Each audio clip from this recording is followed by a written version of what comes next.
अकाली बाणी अमृत बाणी जो सानू जीवन जाच दसदी है, साडे निज स्वरूप का बोध कराणहारी है। ये बाणी परमेश्वर रूपी है। कोई आखे परमेश्वर दे दर्शन करते हैं, कोई कहे परमेश्वर नू मिलना है, तो गुरबाणी दे दर्शन तो गुरबाणी दा पठन पाठन ही परमेश्वर दा मिलाप है, परमेश्वर दे दर्शन हैं।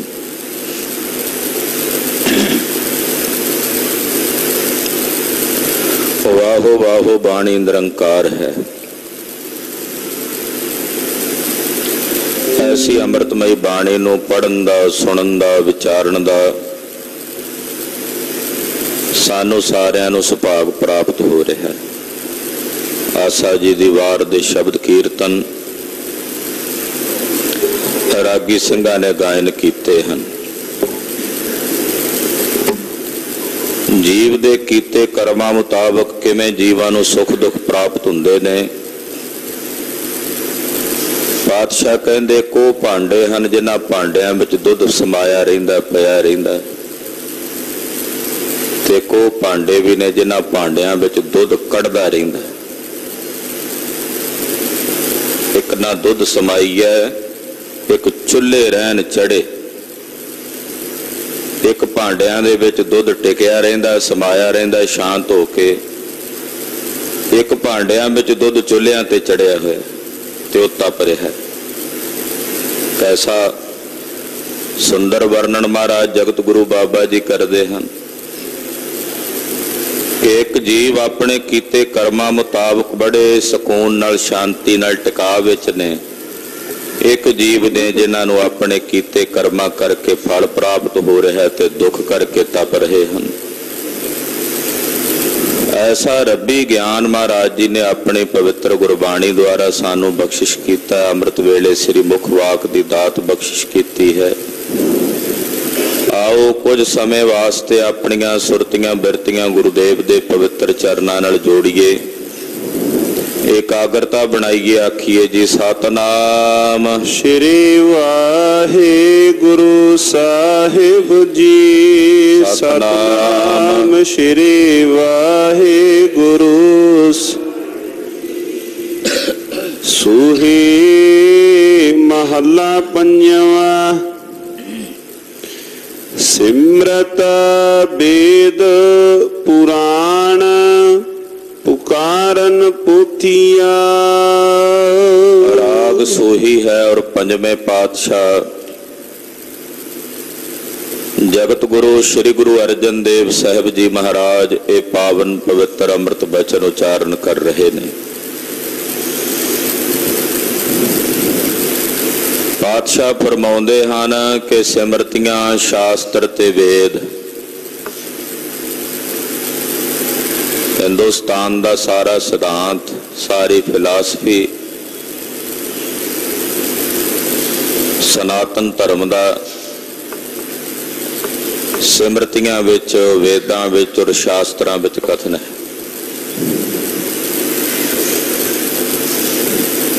शास्त्रां बारे जदों गल करिए तो शास्त्रां दा सिद्धांत बड़ा कठिन वर्णन हुंदा है। जदों न्याय वर्गे शास्त्रां नूं पढ़दे हां ते न्याय शास्त्र इतना डूंगा शास्त्र है। पुराने समय विच विद्यार्थियों लई ये न्याय शास्त्र इस करके बनाया जाता सी कि उन्हां दी बुद्धि का रगड़ा लवा के बुद्धि नूं तेज किया जा सके, तीक्ष्ण करने वास्ते। और बड़े बड़े डूंगे सवाल आउंदे आ न्याय शास्त्र विच। संसार की उत्पत्ति के तरीके दसे जाते हैं, किवें होया, दुचुणक अणुवाद है ना इन्हां दा सिद्धांत न्याय शास्त्र का। सांख शास्त्र है, 17 तत्तां नूं मनदा है। वेदांत है, वेदांत दे विच आत्म का स्वरूप वर्णन है। पूर्वी मीमांसा है, पतंजलि जी का योग शास्त्र है।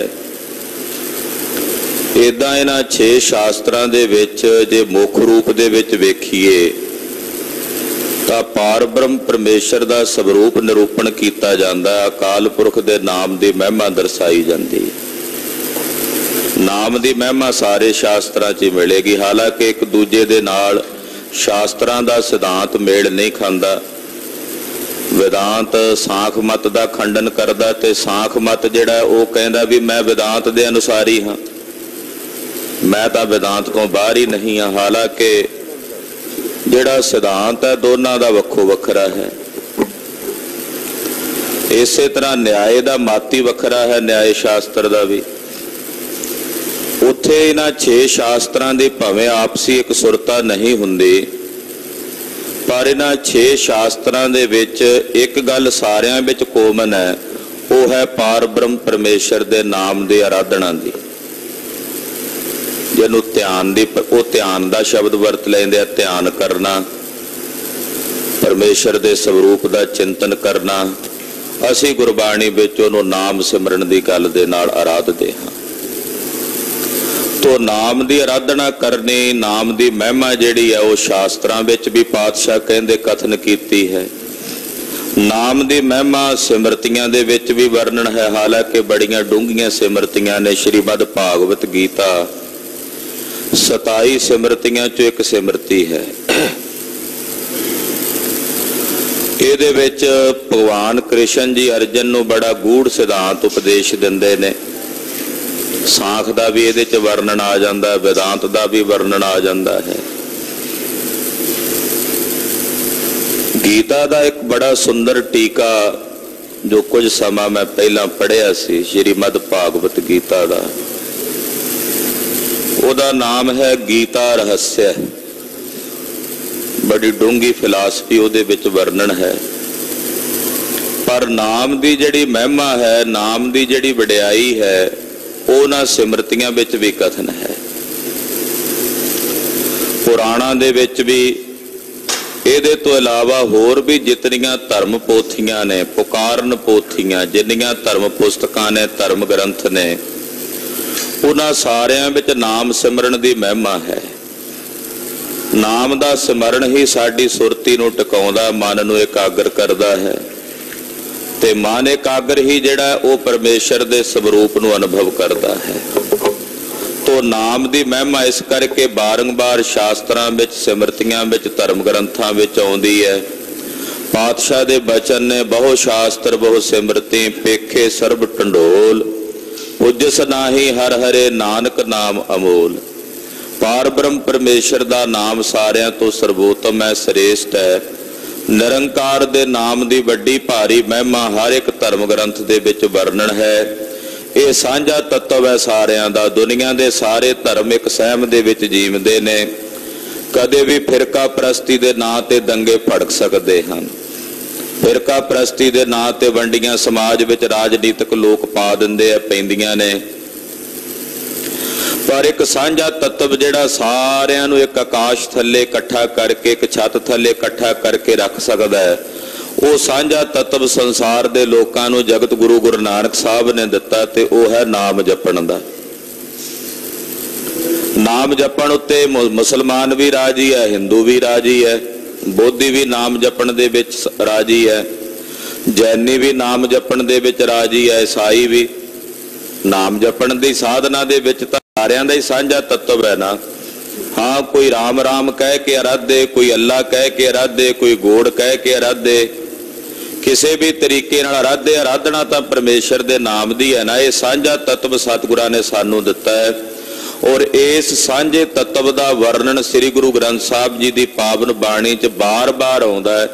इसे करके जगत गुरु श्री गुरु ग्रंथ साहब जी नूं सारे संसार दे सांझे रहबर कहा जा सकता है। ते हैण भी सांझे रहबर, सर्ब सांझी वालता दे सांझे रहबर। जिथे गुरुदेव ने सारियां नूं पार ब्रह्म परमेश्वर दे नाम की आराधना का बारंबार हुक्म किया है। ਹਾਲਾਂਕਿ ਗਿਆਨ ਸਰਬ ਪ੍ਰਕਾਰ ਨਾਲ ਸਤਿਗੁਰਾਂ ਨੇ ਆਤਮ ਸਰੂਪ ਦਾ ਵਰਣਨ ਵੀ ਕੀਤਾ, ਨਿਰੰਕਾਰ ਦੇ ਸਰੂਪ ਦਾ ਵਰਣਨ ਵੀ ਕੀਤਾ ਹੈ, ਹਰ ਇੱਕ ਪ੍ਰਕਾਰ ਦਾ ਗਿਆਨ। ਪਰ ਨਾਮ ਜਪਣ ਦੀ ਮਹਿਮਾ ਗੁਰਬਾਣੀ 'ਚ ਬਾਰੰਬਾਰ ਸਤਿਗੁਰਾਂ ਨੇ ਦਰਸਾਈ। तो ऐसे दीन दयाल सतगुरु जी फरमान करते ने, सिमरत वेद पुराण पुकारन पोथियां। सिमरतियां वेद पुराण और इन्हां तो इलावा होर भी जितनियां पोथियां ने धर्म ग्रंथ हैं वो सारे पुकार पुकार के कह रहे ने, नाम बिना सब कूड़ गाली होछिया। के पार ब्रह्म परमेश्वर दे नाम तो बिना सब कूड़ है, झूठ है। अकाल पुरख दे नाम तो बिना सब कूड़ है और नाम तो बिना बाकी जिन्नियां भी गल्लां करनियां ने होछियां ने वो किसे काम दियां नहीं। नाम दी महिमा वर्णन तो इलावा नाम जपे दी गल कीते बिना होर होर गल्लां करनियां, जिन्हां गल्लां दा कोई तात्पर्य नहीं, जिन्हां गल्लां दा पार ब्रह्म परमेश्वर नाल कोई संबंध नहीं, कहंदे वो सारियां गल्लां होछियां ने, वो किसे काम दियां नहीं। वो होछे बोल ही कहे जाणगे, भावें कोई आखे जी फलाना बंदा बड़ा मिठा बोलदा है, बड़ियां मिठियां मिठियां गल्लां सुणाउंदा, बड़ी हलीमी नाल गल करदा, पर जे उहदे बचनां विच परमेश्वर दी सिफत नहीं है, जे उहदे बोलां विच निरंकार दी महिमा नहीं है, जे उहदे बोलां विच परमात्मा दी रचना दा संबंध नहीं है, तां फिर वो बोल इस तरह ने जिवें लोहार दी भट्ठी ते पई धौंकणी चों हवा निकलदी है पर उहदा कोई मतलब नहीं हुंदा। ਉਹਦੀ ਭੱਠੀ ਤੇ ਪਈ ਧੌਂਕਣੀ ਹੁੰਦੀ ਹੈ ਨਾ, ਜਦੋਂ ਖਲਾ ਵੀ ਗੁਰਬਾਣੀ 'ਚ ਲਿਖਿਆ ਪਾਤਸ਼ਾਹ ਨੇ, ਉਹ ਭਰਦੀ ਹੈ, ਫੂਕ ਨਿਕਲਦੀ ਹੈ, ਭਰਦੀ ਹੈ, ਬਸ ਇਦਾਂ ਹੀ ਨੇ ਉਹਨਾਂ ਦੇ ਬੋਲ। ਤੇ ਜਿਨ੍ਹਾਂ ਬੋਲਾਂ ਵਿੱਚ ਵਾਹਿਗੁਰੂ ਪਰਮੇਸ਼ਰ ਦੀ ਰਚਨਾ ਹੋਵੇ, ਵਾਹਿਗੁਰੂ ਦੀ ਸਿਫਤ ਹੋਵੇ, ਉਹ ਬੋਲੇ ਹੋਏ ਬੋਲ ਸਾਹਿਬ ਦੀ ਦਰਗਾਹ 'ਚ ਪ੍ਰਵਾਨ ਹੁੰਦੇ ਹਨ। ਹਾਂਜੀ। नाम निधान अपार भगता मन वसै। पार ब्रह्म परमेश्वर दा जिहड़ा नाम है ये सारियां निधियां दा खजाना है। नाम निधान जिन्नियां निधियां ने उन्हां निधियां दा खजाना पार ब्रह्म परमेश्वर दा नाम है और ये खजाना भगतां दे मन च वसदा है। नाम निधान अपार, अपार दा मतलब जिहदा कोई पारावार नहीं है।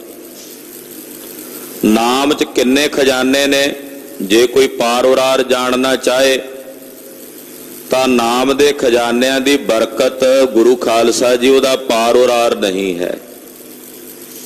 नाम निधान दी किड्डी वड्डी महिमा सतगुरां ने सुखमणी साहब दी पहली अष्टपदी विच कीती है कि सिमरन दियां नाम जपण दियां किन्नियां बरकतां ने। प्रभ का सिमरन रिद सिद्ध नौ निध, किन्नियां बरकतां सतगुरां ने प्रभु दे सिमरन दे विच। प्रभ कै सिमरन बिनसा दूजा, दोई द्वैत दी भावना भी सिमरन द्वारा बिनसदी है। तो नाम दे विच किन्नियां बरकतां ने, नाम विच किन्ने खजाने ने, इहदा पारावार नहीं है। इस करके गुरुदेव ने अपार शब्द की वरतों की। पुछया जी ये खजाना कित्थे है? जिवें चीज़ां दे खजाने हुंदे आ ना, हर इलाके दे विच, हर खित्ते विच, हर सूबे विच कोई ना कोई खजाना हुंदा। पंजाब दी धरती नूं पानी दा खजाना कहा जांदा सी मैं वरत रहा शब्द। हौले हौले करके दूजे सूबियां वालियां ने इस खजाने नूं इन्ना खोया कि आउण वाले कुछ सालां तक जे ना सुधार आया तो शायद मरुस्थल ही बन जाए। इदां बहुत सारे सूबियां दे विच बहुत सारियां वस्तुआं दे अपने निजी खजाने हुंदे ते उन्हां सूबियां दा हक हुंदा। तो जे कोई पुछे जी नाम दा खजाना जिहड़ा ये कित्थे रहिंदा है, कित्थे मिलदा है, तां महाराज जी कहंदे भगतां दे मन च वसदा। भगतां मन वसै।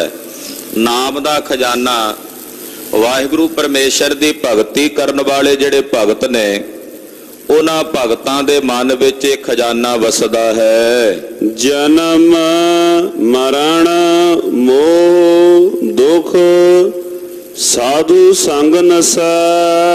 जन्म मरण मोह इन्हां दे जिन्ने दुख ने, जन्म मरण का दुख भी है ते मोह का भी दुख है। असल विच दुख हुंदा ही उदों है जदों मोह होवे, जदों मोह नहीं तो फिर दुख नहीं। मोह दुख का बीज है। किसी चीज़ नाल जदों ममता हुंदी है, मोह हुंदा, उहनूं कोई समस्या पहुंचे, उहनूं कोई दिक्कत आवे तां दुख हुंदा। किसी चेतन वस्तु नाल ममता होवे, मोह होवे तां, जे किसी जड़ वस्तु नाल ममता होवे तां भी दुख हुंदा। मोह दुख का मूल कारण है ते जन्म मरण का भी दुख है। महाराज जी ये किवें नसदे ने, ये दुख दूर किवें हुंदा है? तां पातशाह कहंदे साधु संग नसै। साध संगत कीतियां, साधु जनां दी संगत कीतियां ये दुख नस जांदा है। इस दुख की निवृत्ति हुंदी है। जिथे तुसी साध संगत विच जुड़ बैठे हो, यही एक स्थान है जिथे जन्म मरण दा ते मोह दा दुख ये नाश हुंदा है। रहाउ मोहे बाद अहंकार सर पर रुन्निया। जेड़ा मोह दी बिरती है जां फिर वाद विवाद जे करने, बंदा जदों अहंकार विच हुंदा उदों वाद विवाद करदा। मोह दे विच फसिया होया मनुख भी दुखी है। और जिहड़ा वाद करदा, वाद दा मतलब इत्थे अहंकार दे विच वाद करना, झगड़ा करना। एक संवाद हुंदा, एक वाद हुंदा। संवाद समाज नूं सिरजदा है, वाद समाज दा नाश करदा। दोवें गल्लां ने। चंगा संवाद समाज दी, चंगे समाज दी सिरजना करदा है, और जिहड़ा वाद है वो समाज विच वंडियां पाउंदा, तरेड़ां पैदा करदा, आपसी वितकरे पैदा करदा। अजकल वाद हुंदा, संवाद नहीं हुंदा। वाद है पर संवाद नहीं है। संवाद विच कुछ मैं कहां, कुछ तुसीं कहो, कुछ तुहाडीआं गल्लां नाल मैं सहमत हुंदा चला जावां, कुछ तुसीं मेरियां गल्लां नाल सहमत हुंदे चले जाओ, और तुहाडीआं जिन्हां गल्लां करके मैं सहमत नहीं हाँ, तुसीं मेरियां जिन्हां गल्लां करके सहमत नहीं हो, उन्हां ते मिट्टी पांदे चले जाओ। ये संवाद है। पर जे तुहाडी किसी गल नाल मैं सहमत नहीं, उसे दे उत्ते ध्यान सारा फोकस करके उस संवाद नूं सही दिशा विच ना लैके जा सकां, उस कमी दा ही बार बार चिंतन करी जावां, बोली जावां, ये गलत है, ये गलत है, सही दसां ही ना भी की है,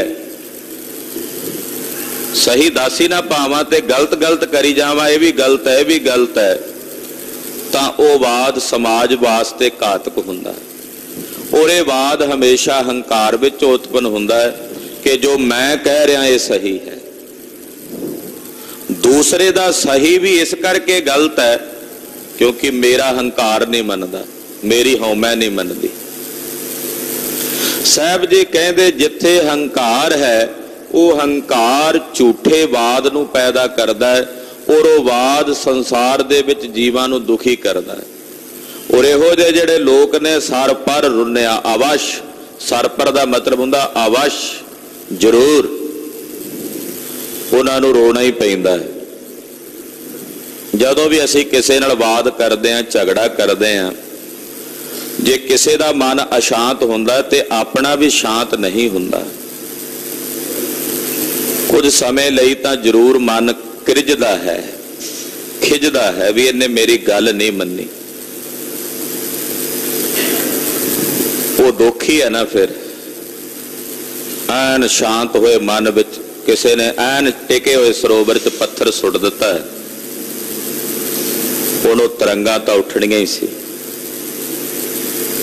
जिहड़ा वाद है महाराज जी कहते वो हमेशा जीवां लई दुखदाई हुंदा। झूठा वाद जिहड़ा केवल फोके दमगजे मारन वाला ज्ञान हुंदा ना, भी मैं आ पढ़िया, मैं आ विद्वान हाँ, मैं आ विद्या हासिल की, ते ओदे ते गुरूर करके हंकार करके किसी नूं छोटा विखाउण वास्ते, नीवा विखाउण वास्ते अपना वाद रचना, ये मनुख नूं दुख दिंदा। गुरु नानक साहब दे घर विच इहो जिहा हंकारी ज्ञान नहीं पाउंदा। जगत गुरु गुरु अमरदास तीसरे पातशाह श्री गोविंदवाल साहब विखे विराजमान ने, ते एक बड़ा विद्वान पंडित, 2-3 ऊंट उन्हें ग्रंथां दे लदे हुए ते चलदा चलदा सतगुरां कोल आया। विद्वान इन्ना सी कि 2-3 ऊंट ग्रंथां दे लदे हुए, पुस्तकां दे लदे हुए, क्योंकि जिथे जांदा सी वड्डे वड्डे पंडितां नाल वाद करदा सी, चर्चा करदा सी, उन्हां नूं हरा के उन्हां दीयां जिहड़ियां पुस्तकां हुंदियां सन, ग्रंथ हुंदे सन, वो जित लैंदा सी। बाजी लाउंदा सी भी जां तूं जित गया ते मेरियां पुस्तकां सारियां तेरियां, जे मैं जित गया ते तेरियां मेरियां। इदां इन्हें बड़े पंडितां नूं हरा के उन्हां दीयां बड़ियां पुस्तकां ग्रंथ जित के, एक विद्वान नूं अपने ग्रंथां नाल बड़ा प्रेम हुंदा, पुस्तकां नाल प्रेम हुंदा। दूजा उहदा हंकार कि मेरे कोल इतनियां पुस्तकां, 2-3 ऊंट वो लदे हुए, ते सतगुरु गुरु अमरदास साहब दे दर घर कोल पहुंचिया। गोविंदवाल साहब चलदा चलदा सुनिया इत्थे गुरु जी रहिंदे ने, सोचिया मैं इन्हां नाल भी चर्चा करा, वेखदा किन्ने क वड्डे गुरु ने। जदों सतगुरां दे पास आया ते मेरे साहब ने बस वेखिया ही ते आख्या झूठा, इन्ना ही कहा झूठा। बड़े बोल पहला भी बड़े पंडितां दे सुने सन, पर अज गुरु अमरदास साहब दे मुखों सुनिया झूठा, ते बस उसे वेले चरना ते ही टह पिया। वाहिगुरु वाहिगुरु। पर कच कोल बना हथ लीता, पढ़िया द्वारे फिरिया। भाई वीर सिंह जी लिखते कि दिमाग दा कचकोल कोला वो विद्या दे गुरूर नाल भर के ते बड़े बड़े पढ़िया विद्वानां दे द्वारियां ते फिरदा रहा। पर कच कोल बना हथ लीता, पढ़िया द्वारे फिरिया। झूठ झूठ कर उसने धोया, जद मुरशद मूहरे धरिया। जदों गुरु अमरदास साहब मुरशद दे सामने लिया के रखिया ना, वही कोला जिहड़ा पढ़िया दे द्वारां ते झूठ नाल भरिया, क्योंकि अपना ज्ञान नहीं सी ना, ज्ञान तां किसे दा दूजियां दा सी।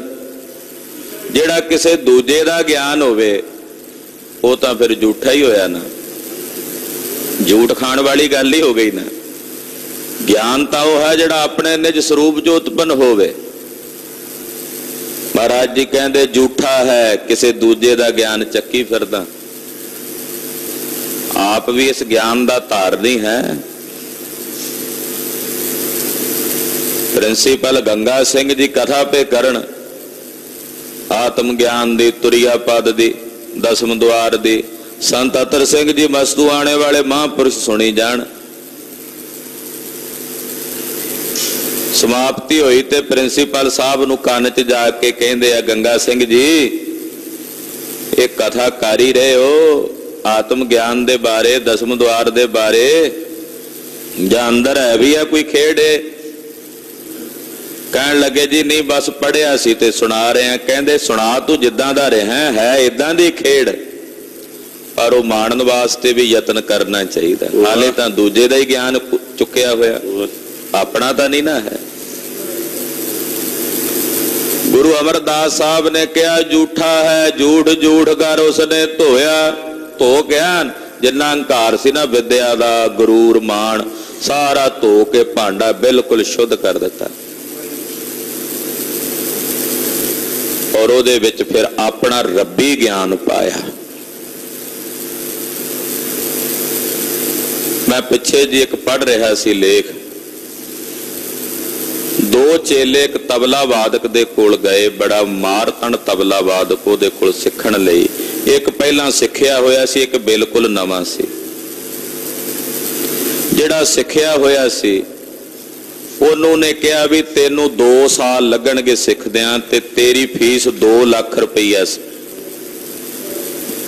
1 ਸਾਲ ਦੀ। 4 ਲੱਖ ਰੁਪਈਆ 2 ਸਾਲਾਂ ਦਾ ਲੱਗੂ।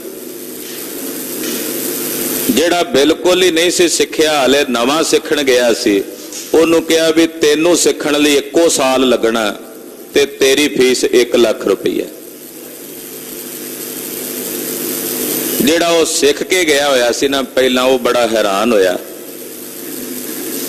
ਉਹਨੇ ਆਖਿਆ ਮਹਾਰਾਜ ਵੀ ਮੈਂ ਤਾਂ ਪਹਿਲਾਂ ਵੀ ਸਿੱਖਿਆ ਹੋਇਆ, ਮੇਰੇ ਲਈ 2 ਸਾਲ ਦਾ ਸਮਾਂ ਤੇ ਫੀਸ ਵੀ ਦੁੱਗਣੀ, ਇਹ ਹਾਲੇ ਕੁਝ ਵੀ ਨਹੀਂ ਸਿੱਖਿਆ ਤੇ ਇਹਦੇ ਲਈ 1 ਸਾਲ ਦਾ ਸਮਾਂ ਤੇ ਫੀਸ ਵੀ ਇਹ ਮੇਰੇ ਨਾਲੋਂ ਅੱਧੀ, ਵੀ ਇਹਦਾ ਕੀ ਕਾਰਨ?